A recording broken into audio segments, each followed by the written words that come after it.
Përshëndetje dhe mirë se vini në Active by Flex, podcastin dedikuar mirëqenies dhe mekanizmave për ta optimizuar atë. Si gjithmonë, jemi në shoqërinë e Dr. Altin Habazaj. Doktor, përshëndetje. Përshëndetje. Të gjeni në top form si gjithmonë. Gjithashtu. Ma bëri komplimentin doktori jon. Në fakt kanë filluar stërvitjen intensive sipas tipologjisë që ti më ke orientuar, edhe pse jo gjithmonë arri që të bëj atë 4 seancat në javë, mundohem që ta respektoj në maksimum. Por rezultatet, sikurse mund ta shikoni, besoj ju në ekran, kanë filluar të jenë të dukshme apo jo jon. Gjithashtu duhet të falenderojmë aktorin e tretë të këtij emisioni, i cili është Brandi Flex. Brandi Flex e gjeni lehtësisht tek Kika 2 në Komunë Parisit. Aty mund të gjeni si ambientin e vjetër që ka qenë palestra, të cilën besoj se shumica prej jush e njihni, por tashmë edhe Flexin si një sport center club, pra një qendër sportive ku përfshihen shërbime si pilates, crossfit, spinning dhe sigurisht ambienti super modern i kuzhinës, i cili ofron një larmishmëri produktesh jashtëzakonisht shëndetshme dhe në të njëjtën kohë jashtëzakonisht efektive për të optimizuar performancën fizike, për të rritur masë muskulare ose për gjithë ju që doni të arrini të shëndetshëm, për të minimizuar riskun e shfaqjes së ndonjë sëmundje, duke respektuar gjithmonë parimet e mikro dhe makro nutrientëve. Sot kemi një temë e cila ndryshe nga dy temat e kaluara, të cilat ishin më shumë të orientuara tek çmitizimi i disa koncepteve të cilat janë realisht influencuese për sa i përket një mase të gjerë.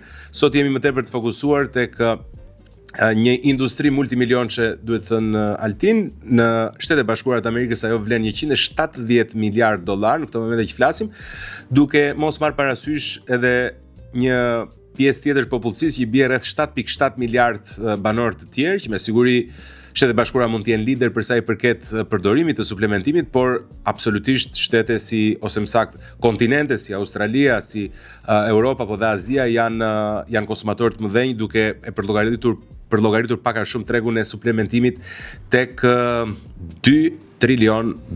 Kjo është vlera që ka sot dhe me një pak a shumë parashikim që në 2030 do të jetë rritur me rreth 40-50%, duke sikur kompanitë farmaceutike doktor janë të orientuara tashmë për shkuar drejt suplementimit, i cili në një lloj forme i ka bindur një pjesë të mirë të njerëzve që është forma më e mirë për të parandaluar sëmundjet në të ardhmen. Ktu qëndron dhe pyetja e parë, doktor, a janë të nevojshme suplementet apo s'janë të nevojshme, nëse marrim parasysh që njerëzit sot kanë mundësinë që të kenë akses në një dietë të ekuilibruar dhe shpesh e dëgjojmë që të ketë një pretendim që mjafton një dietë e mirë dhe nuk e nevojë për asnjë lloj suplementimi tjetër. Okej, përgjigjja e kësaj pyetje mund të jetë në dy kahe, edhe po edhe jo.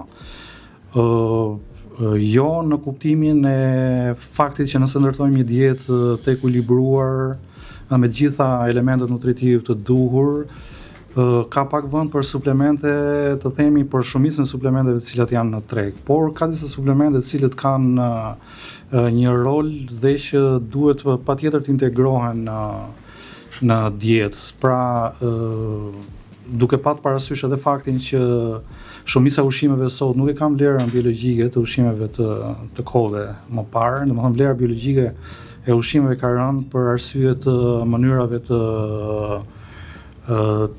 kultivimit e të tjerë. Fara. Nevoja e suplementimit për disa suplemente bazike mbetet e lartë, ndërsa ka shumë suplemente të tjera të cilat nuk kanë një domethënie dhe nuk kanë një arsye që të përdoren. Okej, madje mund të jenë edhe të dëmshme. Dhe doja të thosha që kjo rendja mbas suplementimit mund të jetë kontraproduktive në disa raste. Kur te i kalohen ato gramaturat, normat, ose dhe kur merren në mënyrë të palogjikshme. Çfarë është e vërteta, për shkak se ka një interes të lartë ekonomik, ka fushata agresive, sidomos sot në rrjetet sociale shumë aksesueshme që çdo kush të dali dhe të pretendojë, përdorin personazhe, po themi, që kanë një lloj influence, mund të tregojnë fizik të ndërtuar mirë, mund të përdorin njerëz që kanë një lloj peshe, po themi, në një publik të gjerë. Dhe çfarë ndodh është njerëzit ngatrohen për sa i përket suplementimit. Çdo kush del dhe premton që do të ketë efekte pozitive një suplement apo një suplement tjetër. Meqense jemi këtu sipas te gjithmonë dhe ne duhet ta specifikojmë në këtë emision për gjithë ata që na ndjekin që ne nuk kemi asnjë lloj interesi nga asnjë lloj kompanie, pra nuk kemi asnjë lloj pagese nga asnjë lloj kompanie që suplementon apo që shet një produkt të caktuar apo një kompani ushqimore, përveç se kemi bashkëpunim me brandin Flex, që është një palestër ose një shërbim më i gjerë se palestër, sigurisht një sport center, një qendër sportive. Përtej kësaj, sepse kemi dëgjuar në komente në rrjetet sociale dhe në Facebook që mund të jetë nënkuptuar që kemi ndonjë interes kundrejt një kompanie, as pak. Ajo për cilën do flasim është e bazuar në studime shkencore të mirëfillta dhe të zhvilluar në një kohë gjatë. Okej. Atëre, a mendon të komentojmë me radhë cilat do të ishin nëse do listoheshin suplementet e nevojshme, edhe pse duhet thënë, ose më sakt, kam përshtypjen që ti duhet ta ndash. A vlen suplementimi një lloj për të gjithë individët, a mund të jetë i rëndësishëm për të gjithë individët dhe si mund ta kuptojmë çfarë lloj suplementimi na duhet? Nuk ka të njëjtën vlerë, për shembull një individ i cili merret me aktivitet sportiv të avancuar kërkon një nivel suplementimi më të lartë se individ i cili nuk ka aktivitet fizik. Tek fëmijët për shembull, suplementimi te fëmijët, tek moshat e vjetra, ku aftësia për thithse elementeve të ndryshëm ushqimor bie, ka nevojë për një rritje të suplementimit, Në disa, megjithatë, si një parantezë do të thoja që një dietë e ekuilibruar, suplementet nuk mund të zëvendësojnë në mënyrë absolute një dietë të ndërtuar mirë, të ekuilibruar me gjithë ato parime që kemi përmendur më parë, sepse ka dhe një gjë që thithja e mikronutrientëve, vitaminave, mineraleve bëhet në sinergji me njëra tjetrën.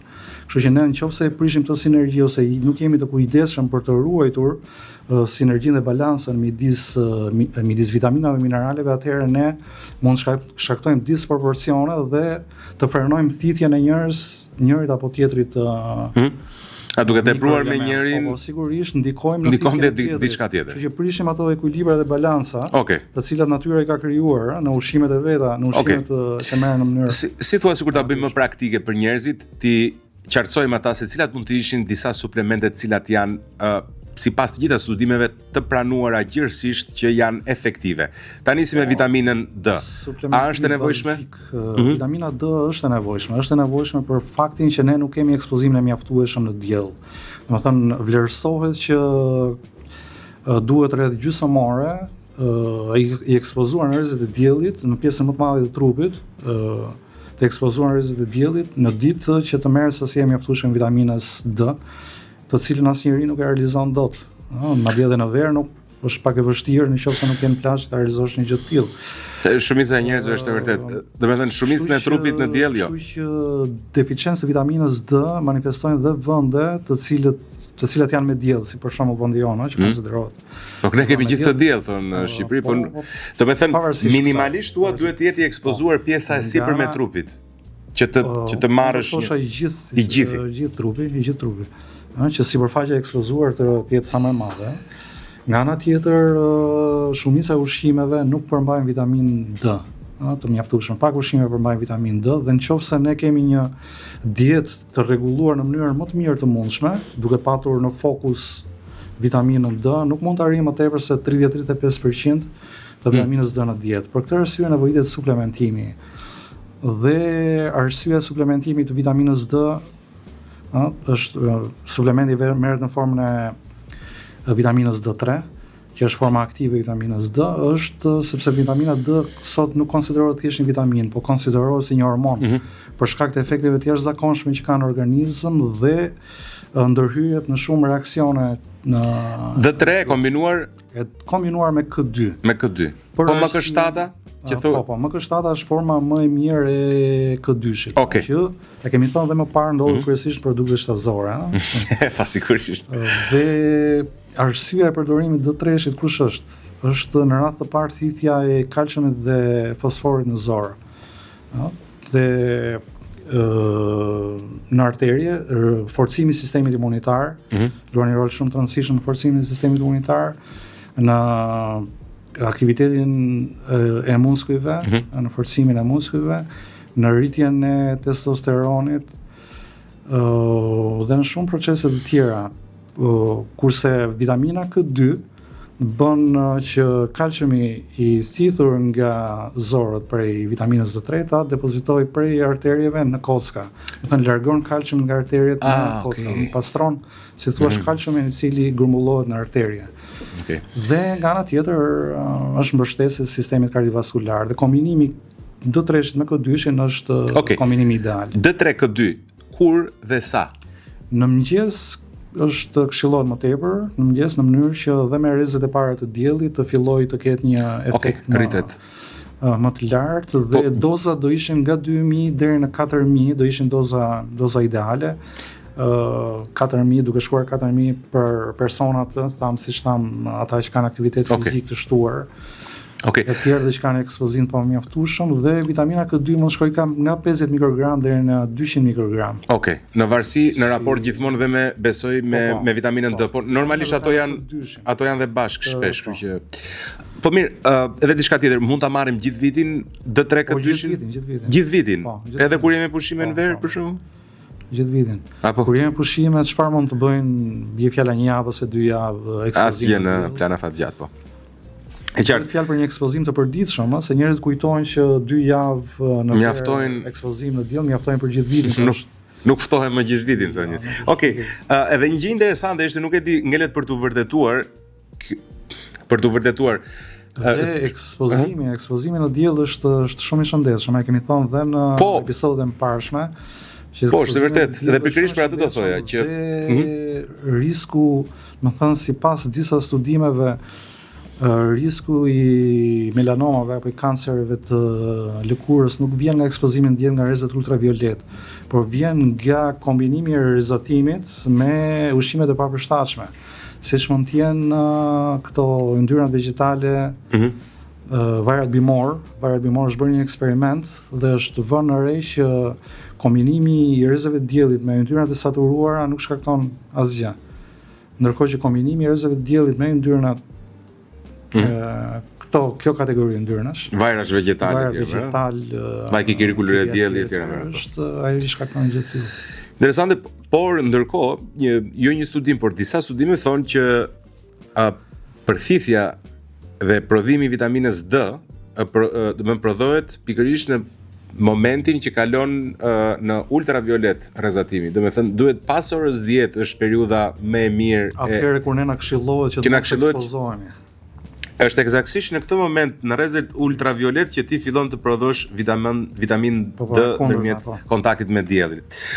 Vitamina D gjithë vitin, D3 K2 KMK87 është forma më e përthithshme, po themi, që t'ju japim dhe një orientim më të detajuar çfarë vitamine do të marrim. Pastaj kompanitë mendon se kanë diferencë tek cilësia e vitaminës, se kam dëgjuar shpesh të pretendim që kompani prestigjioze që këto janë vitamina të thjeshta, kështu që nuk mendoj që duhet në një sforcim i madh për të prodhuar produkte të tilla. E kuptoj. Prapë mjafton që të ketë një është më shumë reklam ajo pjesa e markës.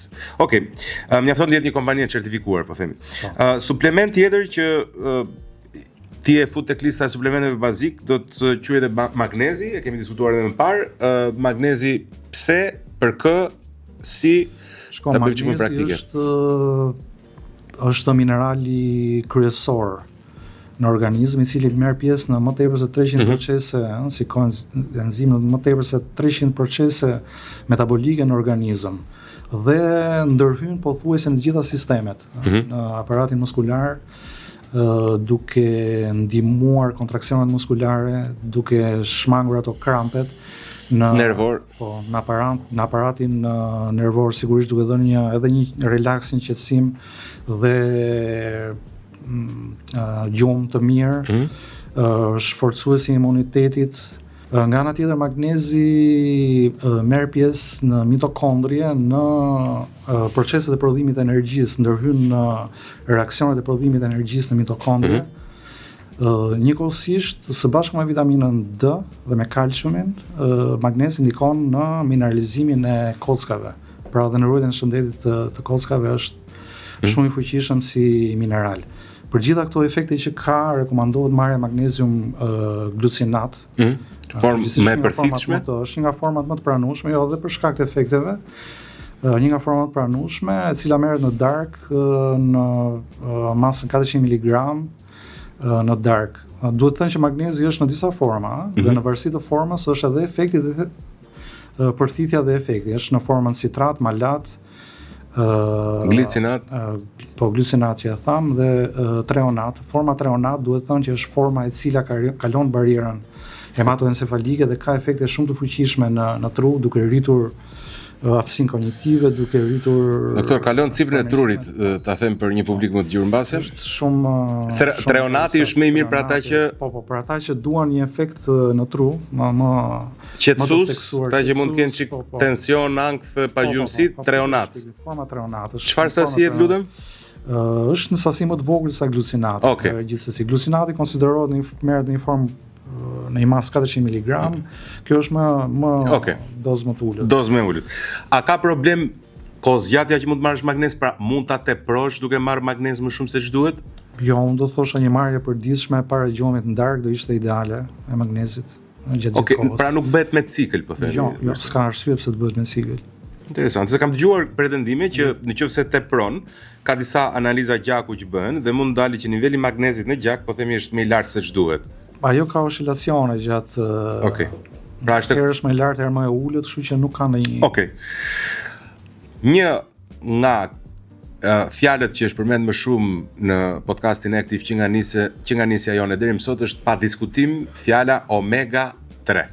Dhe pastaj është fjala omega 3 raport me omega 6, që është praktikisht raporti këtyre të dyjave është një tregues shumë i rëndësishëm sipas shkencës që ti e përmend vazhdimisht për cilësinë dhe ndërtimin e qelizave cilësore, të membranës qelizore jo inflamatore, sepse për shkak të ushqimeve të kohëve moderne, të themi, rindërtimi i qelizave bëhet vazhdimisht me një membran inflamatore, sepse raporti omega 3 me omega 6 është i invertuar në mënyrë katastrofike, nga e kemi thënë nga 1 me 4, 1 me 2, 1 me 4 që ka ekzistuar në kohërat e dikush. Pra 1 omega 3, 4 omega 6. 4 omega 6 tani ka shkuar në 250 e më tepër, raporti 1 me 250 dhe më tepër, omega 3 dhe omega 6. Kush e ka më të veçanërisht me prezantimin e vajrave vegetal, ky raport ka ndryshuar në mënyrë të jashtëzakonshme. Po të kesh parasysh që në McDonald's, si për shembull, në kohrat e para i gatuante me vjam. Po, me yndyrë shtazore, pastaj me futjen e vajrave vegetal. Aty filloi dhe problemi. Jo se filloi aty, problemi filloi në shumë drejtime. U duk shumë po. Këtë po e marr si shembull, që si ka ndryshuar forma e gatimit dhe futja e këtyre lloje vajrash me premtime të mëdha në rregullimin e shëndetit. Por që si përfundim nuk e kanë realizuar një gjë të tillë, përkundrazi e kanë invertuar komplet. Do të thënë, ti thua që omega 3 si suplementim është nevojë që ka lindur në shoqërinë moderne, apo mendon se edhe më parë? Shiko, më tepër mendoj se është si një nevojë ka lindur në shoqërinë moderne, sepse më parë konsumoheshin më tepër produkte deti, po dhe sikur në vende ku nuk konsumoheshin produkte deti, bakteritë ushqeheshin me bar, ishin të rritura në mënyrë natyrale, dhe një bakteri ushqyer me bar në kullota të themi natyrore ka një sasi omega 3 shumë herë më të lartë se bakteritë ushqyera në mënyrë industriale, të themi. Ishte mbretëslënës fakti, doktor? Omega 3 ka qenë në nivele shumë të larta. Po, ishte mbretëslënës fakti që pulat që vinin nga pulari, plus mungesa e shtimit omega 6 nga aditivët që janë vegetale. Qartë. Mirë kjo tha. Mirë që era omega 3 po ushtua dhe omega 6. Po, në fakt pulat që vinin nga pulari që kishin dieta tërësisht industrializuara dhe përpunuara, kishin një raport 66% të ngjashëm si vaj vegetal. Raporti omega 3, omega 6 ishte 66% i çrregullt, sikurse është tek vaj vegetal. Pra edhe pula e pularive që ka ushqim shumë të keq praktikisht i bie si të jetë vaj vegetal. Po. E tmerrshme. Sepse do reflektoj ushqimin që ha, është pa diskutuar. Okej.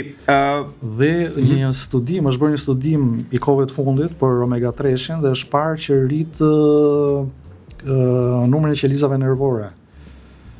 Do të thënë bën një shtim të numrit të qelizave nervore, përdorimi i rregullt, do të thënë një raport i rregullt i omega 3-shit me dhe i marrë rregull të omega. Parandalusi i demencës, po themi, në tërësi, i problemeve në trup. Ul trigliceridet dhe përmirëson shëndetin e zemrës, rregullon raportin triglicerid HDL, që është një tregues shumë i rëndësishëm, ul inflamacionin, merr pjesë në ndërtimin e muskujve, është shumë funksional. Atëherë që ta bëjmë praktike, sa omega 3, sa vaj peshku pra, të marrim, dhe është forma më e mirë vaj peshkut, apo mund të ketë vaj karkaleci? 2 gram do ishte krill oil është një formë akoma më... Krill? Po. 2 gram në ditë do ishte... Mjaftueshme. Në dozë mjaftueshme, ndërsa për nevojat të rritura mund shkojë deri në 3 edhe 4 gram. Nevojat të rritura janë për ata që bëjnë sport? Që përmban EPA dhe DHA, se është edhe ALA, ka dhe forma që kanë ALA të shtuar, po ALA-ja transformohet në mënyrë të dobët në EPA dhe DHA, që janë 2 format kryesore të omega 3-shit. Dhe kjo është dhe një nga arsyet përse vegetarianët ajo omega 3-shi që marrin vegetarianët nga ushqimet bimore, siç është veganët kryesisht, se vegetarianët. Po, veganët. Farat shia, farat e lirit, bajame, këto arrat, është kryesisht në formën e ALA-s, e kupton, e cila transformohet në mënyrë shumë të dobët, që është prekursor, po themi, i EPA dhe DHA, po në mënyrë shumë të dobët kthehet dhe në mënyrë të pamjaftueshme. Pra është një lloj si proteina. Po, dhe ka nevojë detyrimisht për suplementim në mënyrë absolute me omega 3. Tani kemi të gjithë nevojë për suplementim me këtë cilësi ushqimi, kështu që të përmende multivitaminën. Je fan, Jo, nuk jam. Jam shumë. Sepse nga një studim që mund t'i bësh dietës, qoftë në një kalkulator ose në një formë tjetër, do shohësh që pothuajse të gjitha vitaminat rriten me disa fish, nëse ke një dietë ekuilibruar mirë, me ushqime shtatëzore siç kemi përmendur më parë, me ato ushqime bimore në të sasi, që mos merret ajo sasi e sheqerit më tepër se sa duhet. Marrja e gjithë këtyre elementeve që kanë këto multivitaminat komerciale të themi shkon. Nga ana tjetër duhet pat parasysh edhe një fakt tjetër, që shumë vitamina kanë efekte të dëmshme në sasi të mëdha. Për shembull kemi beta-karotenin. Beta-karoteni është parë në studime që rrit riskun e kancerit pulmonar të duanpirësit.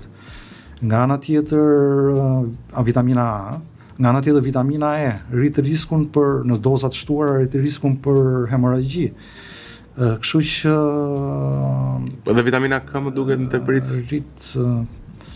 Vitamina K është sigurisht vitamina K. Po. Okej, pra si e për multivitamin, meqenëse ishim këtu multivitamin sepse një ushqim i ekuilibruar për mendimin tim mjafton, kurse këto të treja që përmendëm deri tani, suplementimi për mendimin tim duhet jetë absolut. Okej, të bëj një parantezë të vogël. Përse suplementet caktuara, sidomos multivitaminat, kur shikon pas që shkruajnë daily value, pra vlera ditore e rekomanduar, ata mund ta kenë 700%. A është si pasojë e faktit ose 170% e vlerës ditore të rekomanduar, ndërkohë që e ka multivitamina? Supozohet se përthithja është e ulët. Përthithja është e ulët, kjo. A prandaj shtohet? Kjo është prandaj, por që gjithsesi është ajo që përmendëm edhe më parë, që dhe mënyra e kombinimit të këtyre vitaminave në një formulë multivitaminike nuk e imiton dot kur një ushqim të krijuar natyrë. Qartë.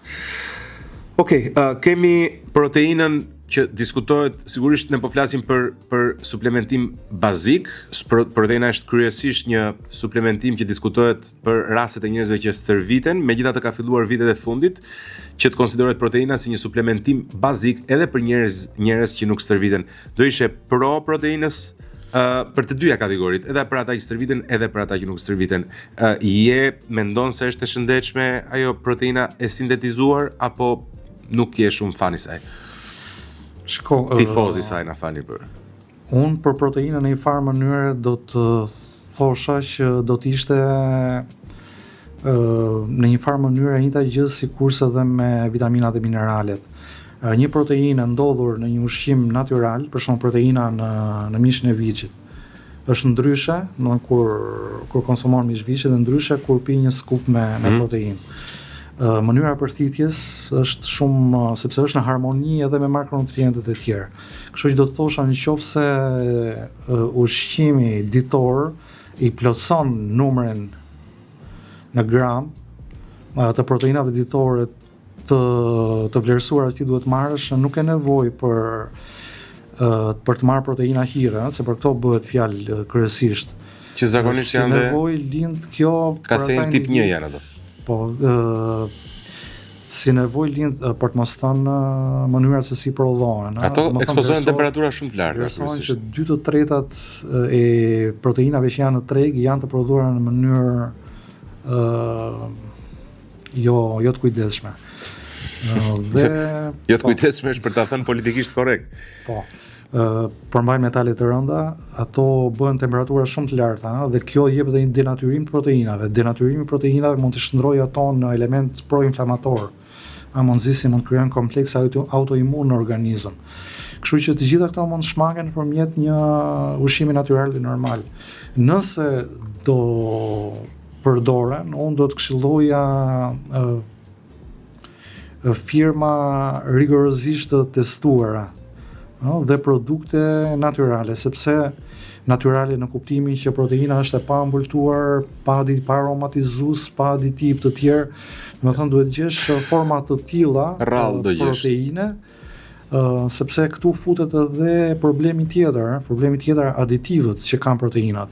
Shumica janë të mbultuar me sukralozë, me aspartam, me acetasulfam. Doktor, nuk i njoh personalisht këto emra, po aromatizues, të cilët të gjithë janë pro-onkogjen, dhe përse të riskosh një gjë tillë, sepse proteina do jetë një produkt që ti do ta konsumosh për ditë apo ja. Doktor, një sekond doktor, se të humba një moment. E para ato emrat që përmende nuk i njoh, domethënë nuk i kam dëgjuar, po okej, janë të dëmshëm me siguri, duken që nga emri. Çdo gjë artificiale, kimike është e kuptueshme. Onkogjen, lindje masave, po tumorale, janë protumoral. Okej. Dakor. Tani është shumë e rrallë tek proteinat që qarkullojnë, cilat do qofshin markat, edhe marka shumë të famshme.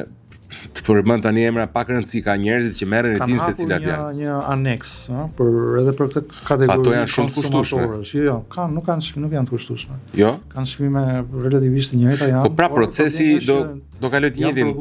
Njëjti proces. Po njëjti proces, temperaturë shumë e lartë e eksplozimit. Ato ai proces është po të paktën të shmangen këto pasojat e tjera negative.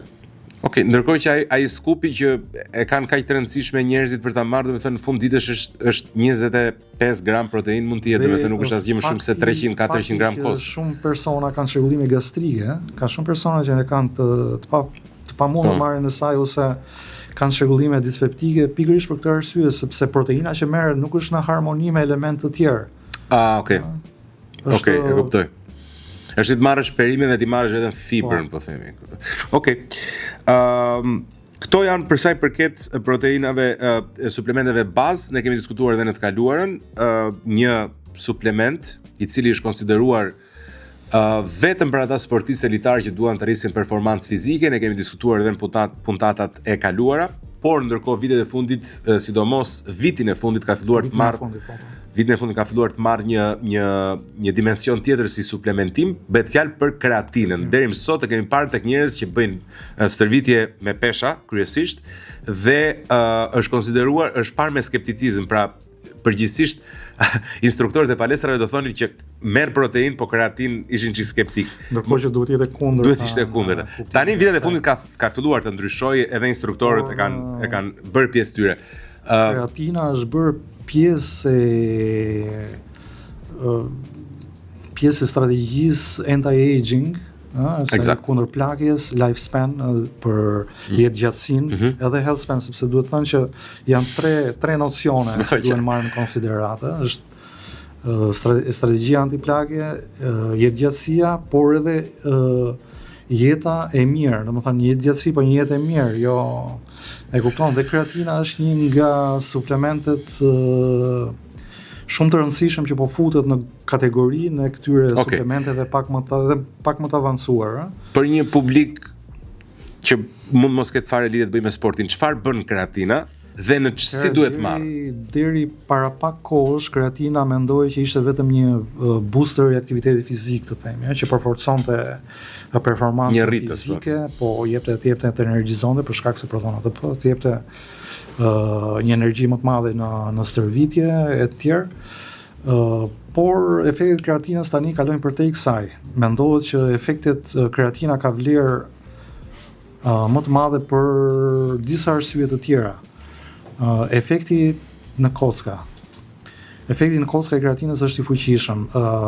Kreatina jep një shtim të osteoblasteve që janë qelizat kockëformuese dhe një paksim të sintezës osteoklasteve që janë qelizat të cilat shkatrojnë kockat.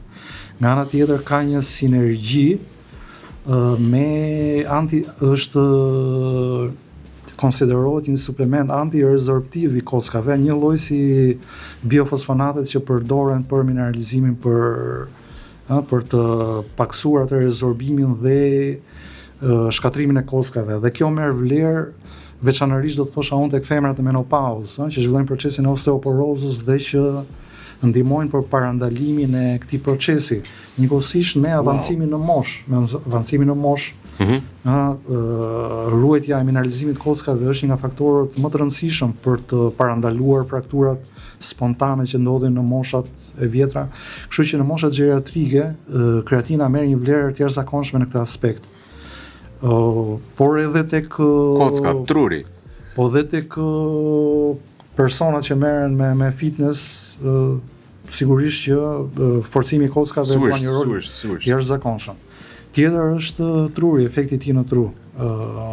Është parë që ka një rritje të kreatinës në materien gri, në materien e bardhë dhe në talamus, sidomos kur doza kreatinës kalon 10 gram. Që dhe kalon atë barierën hematoencefalike, atë cimin e trupit që theti më parë, e kalon dhe efekti në tru është një efekt energjizant, duke qenë se ai rrit ATP-n, një efekt energjizant, rrit neuroplasticitetin, është një ndihmues shumë i fuqishëm edhe së bashku me preparatet e tjera kundër depresionit, ankthit, stresit. Dhe një studim i kohëve të fundit ka treguar që marrja 20 gram kreatin mbas një nate pa gjumë, të rritë performancën mendore, rritë aftësinë mendore, ndryshe nga ç'mund ndodhte nëse nuk do e merre do ishe që jemi si do ishe i rënë të tjerë. Kjo jep një çelje, të themi. Një marrje një doze të tillë në një marrje të vetme. Si dopio kafe, do themi. Po. Nga ana tjetër është dhe efekti në imunitet. Ndikon tek qelizat imunitare, tek limfocitet të. Kudo, doktor? Kudo. Do me thënë, nëse është në gjendje të prodhojë energji, energjizant në të gjithë dimensionet, në gjithë indet dhe organet, por këto janë vendet ku ai jep efektet më signifikative dhe që për të cilat vlerësohet më tepër. Okej. Në këtë kuptim efektet janë jashtëzakonshme. Për ta bërë më praktike, çfarë sasie duhet? Sasia ka një vlerësues nga 1 mg deri 1.4 mg kilogram pesh, por gjithsesi unë do të mbetesha me këtë që mbi 8 gram është efekti arrin atë efektin që realizoi efektin në kocka, efekti që tha më sipër, dhe mbi 10 gram efektin në tru, për shkak se është doza e duhur për të kaluar barierën hematoencefalike. Okej, nëse je një sportist, do thojë që ose një njeri që stërvitet, e mira është të marrësh 10 gram për të përfituar edhe pse jo dhe ti.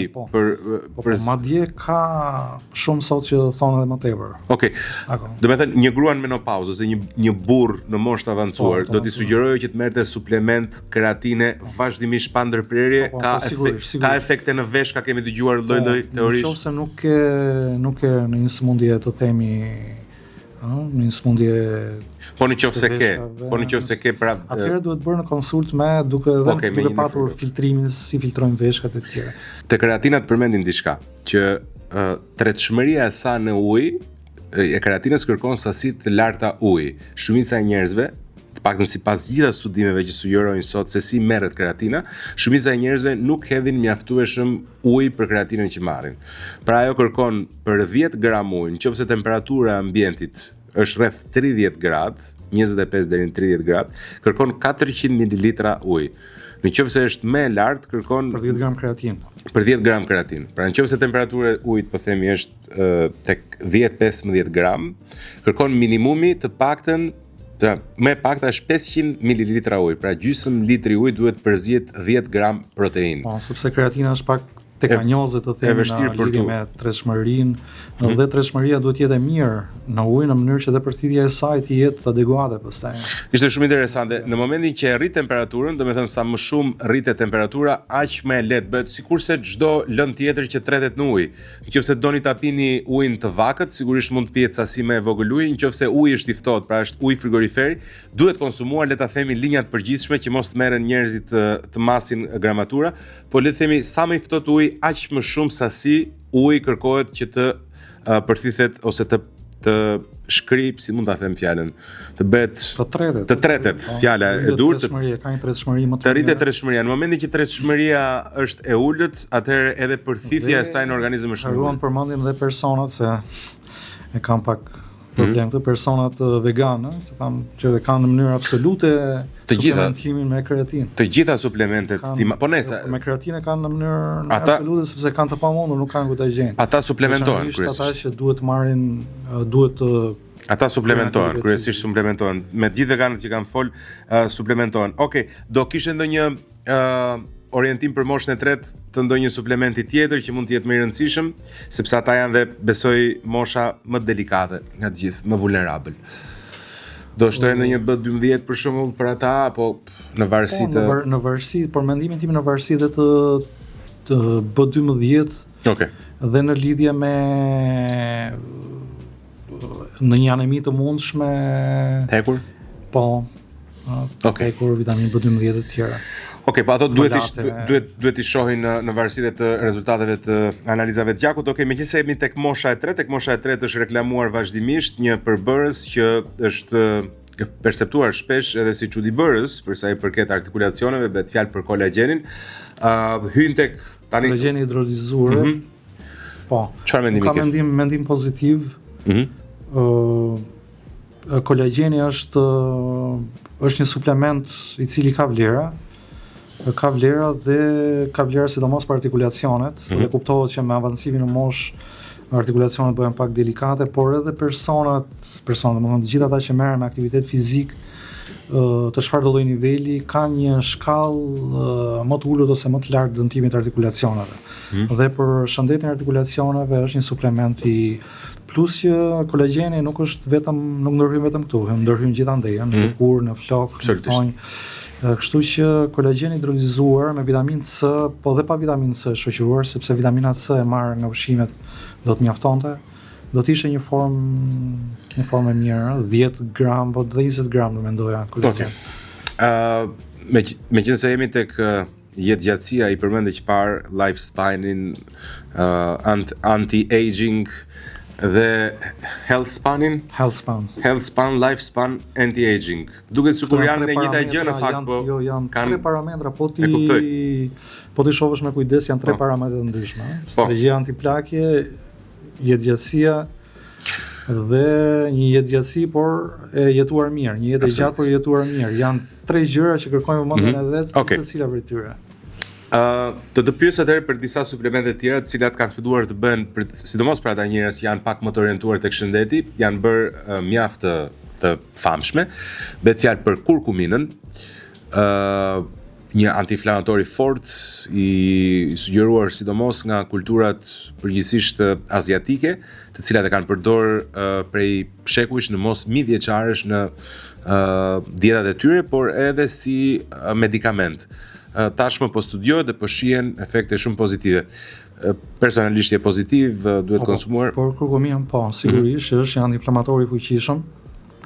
Por mund të përdorë edhe në formë natyrale, domethënë kurkumina është shumë e thjeshtë. Ka një veçori që duhet të suplementohet me piperin. Po, me piperin, për këtë arsye është një pije që përgatitet që quhet Golden Age, për shembull, një formë marje, po flas, e cila është një kombinim i kurkuminës me pak piper, me qumësh bajamës e qumësh are kokosi, dhe me pak të yndyrshëm, nëse është qumë share kokosi i yndyrshëm, nëse është qumë bajame, mund shtojmë pak vaj kokosi, sepse duhet prania e yndyrës edhe piperinës që të thithet kurkumina në nivele optimale.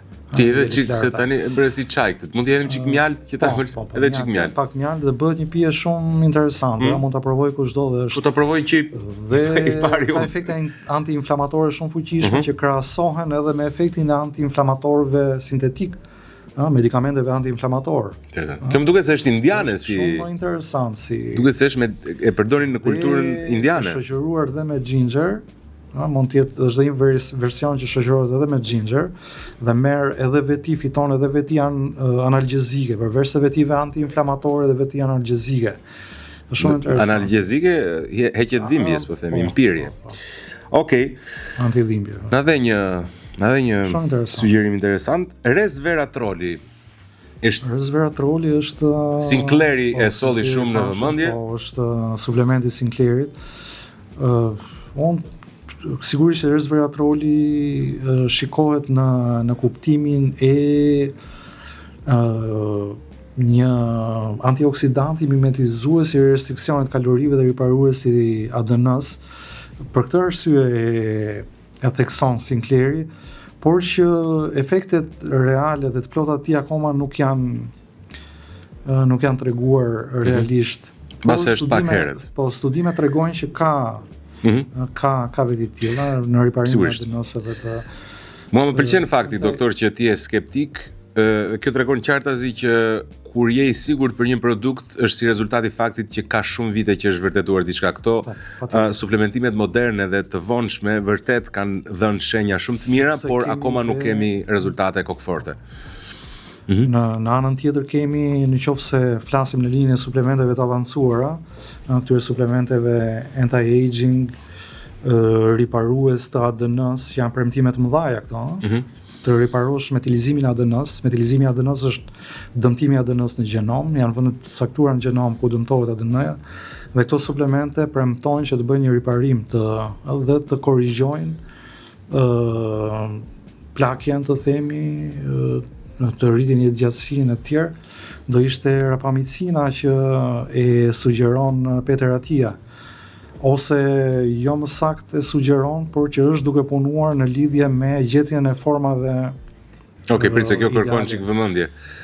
Meqense hape, çfarë është rapamicina? Rapamicina është një antibiotik i prodhuar nga disa baktere, të gjetur, sepse jo më kote kam përmendur Peter Attin tani dhe më parë, në episodin parshme kemi përmendur disa herë Peter Attin, sepse ka qenë pjesëtar i grupit të shkencëtarëve që kanë qenë në Eastern Island ose ishullin e Pashkëve, ku legjenda, po jo thjesht legjenda, po ishin të provuara, që kishte vende ku çonin njerëz të smur dhe ata shëroheshin në këto vende.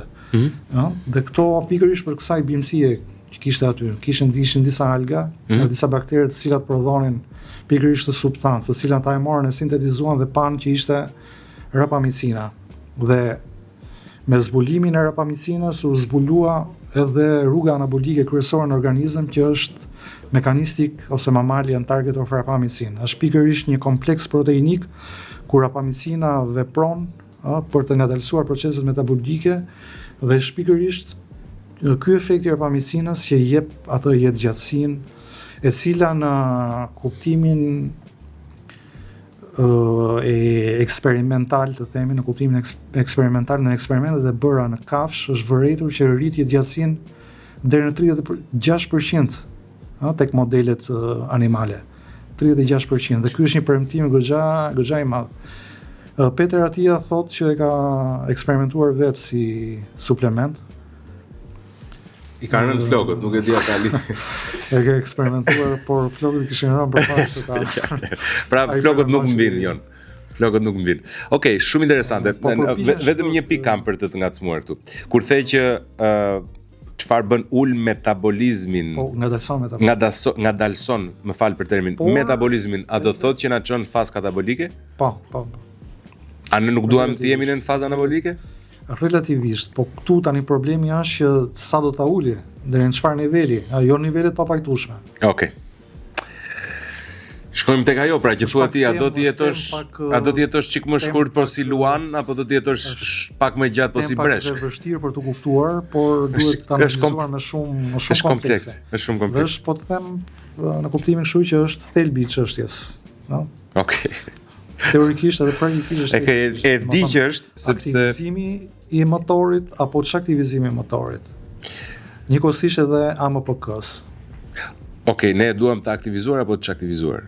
Në periudha të saktuara të aktivizuar, në periudha të saktuara të çaktivizuar. Pra duhet kombinuar fazat e aktivizimit dhe çaktivizimit, që do të thotë respektivisht fazat e anabolizmit dhe të katabolizmit. Pra në ca momente duhet të jesh lart dhe disa poshtë. Po, pikërisht, ne nuk mund të jemi gjithkohës në anabolizëm. Se kjo mund të bëjë çfarë? Po sepse kjo mund të shojë në smundje, zhvillimin e masave tumorale të tjera. Nuk mund të jemi gjithmonë në fazën growth, në fazën e rritjes. Më kupton? Prandaj bëhet fasting që ka këto përfitimet që bën këtë katabolizmin. Atëherë nëse ne do ishim vazhdimisht në një rrugë aktivizimi të motorit, atëherë autofagia nuk të zhvilloj kurrë. E qartë. Do ishim proces autofagie. E qartë. Bashkë me të mira rriten dhe të këqijat. Okej.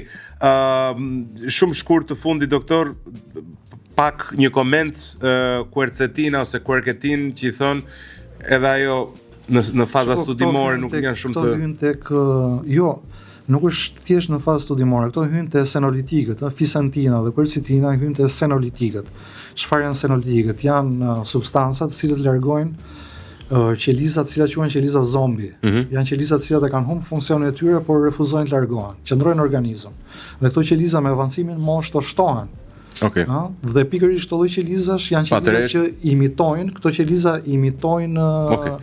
imitojnë autofagin, imitojnë fasting. Edhe në kushtet kur ti ushqehesh, atëherë lind nevoja e largimit të tyre dhe këto qeliza nuk janë inerte, janë qeliza të cilat ushtrojnë presion në qelizat e tjera përreth, duke çliruar citokina proinflamatore. Kështu që lind nevoja e largimit të tyre. Dhe quercetina ka edhe një formë tjetër, që është quercetin me dasatinib. Dasatinibi është një medikament, faktikisht, specifik, që përdoret dhe si antitumorale të tjerë, dhe një kombinim i tillë i quercetinit me dasatinibin është parë që ka efekte të jashtëzakonshme në përshtrimin e qelizave senile.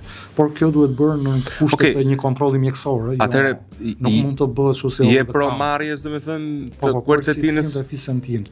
Okej, në AD në marrjen e këtyre ka dhe një problem tjetër, që sikur sa thonë të gjithë ekspertët e anti-aging, të cilët dhe Peter Attia, David Sinclair e tjerë, marrja e tyre nuk do të jetë permanente. Jo permanente, por nuk duhen marrë të gjitha me një herë, por marrja e tyre duhet jetë e studiuar dhe pra duhet të orientoj dikush se si ti marrësh.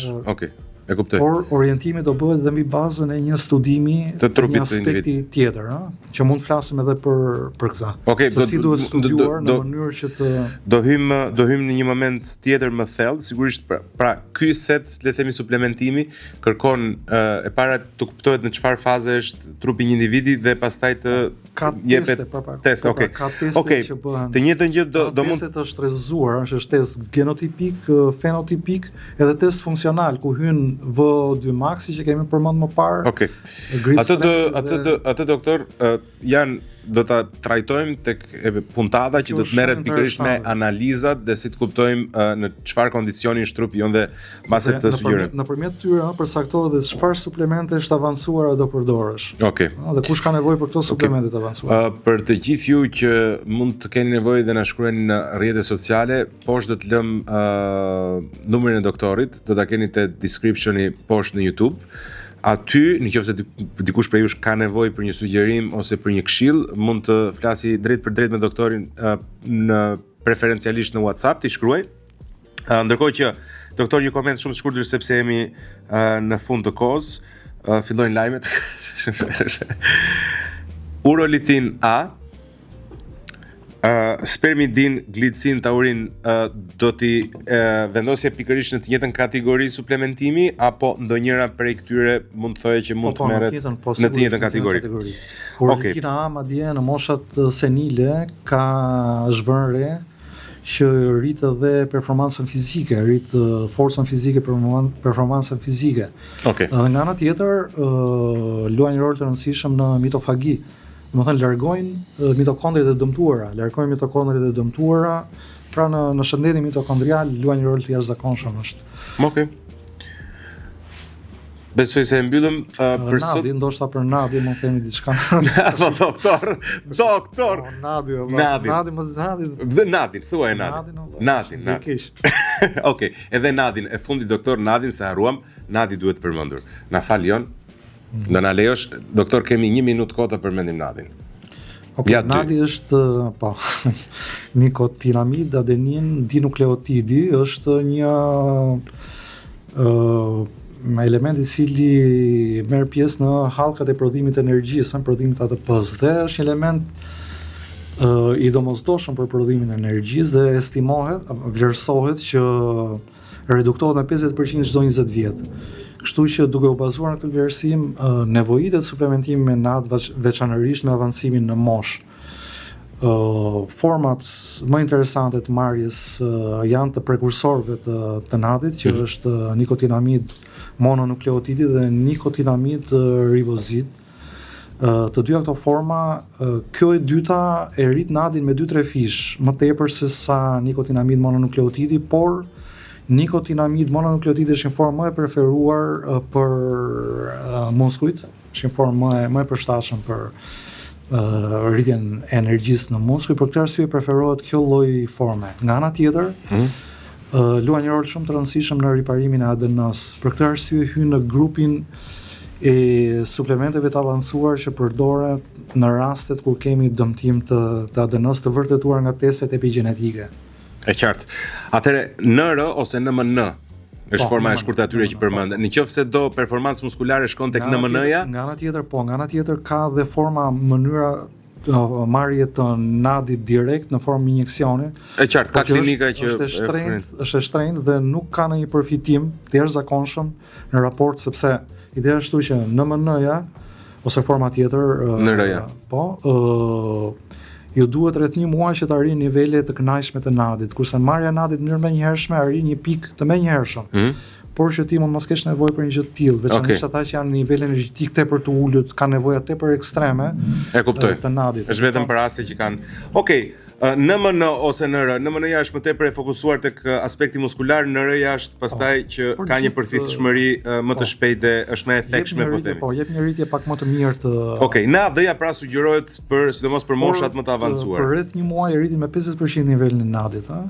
Me suplementim. Po, me suplementim. Çfarë nëse dozat sigurisht janë vetë për dozat mund të flasim më vonë. Okej.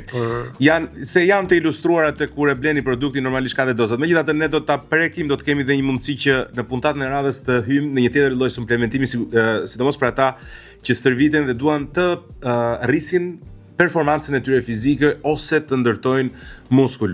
Për gjithë ata që stërviten, do të kemi puntat dedikuar tërësisht stërvitjes. Dua të falenderoj të gjithë ju që na ndiqni, mos harroni të na bëni follow në Hoje Media në kanalin e YouTube-it dhe sigurisht Active by Flex. E keni podcastin si në TikTok, si në Instagram, edhe në Facebook. Na ndihmoni për të vjuar, për të prodhuar content. Mos harrojmë Flexin, e gjeni përballë brenda Kika 2, si ambientin e vjetër, por edhe Sport Centerin, edhe ambientin kitchen të Flexit, ku mund të gjeni gjithçka ju nevojitet për të ndërtuar një super trup. Vera po afron. Duke ju falendëruar gjithëve, takohemi puntat në radhës. Mirupafshim doktor, shumë faleminderit.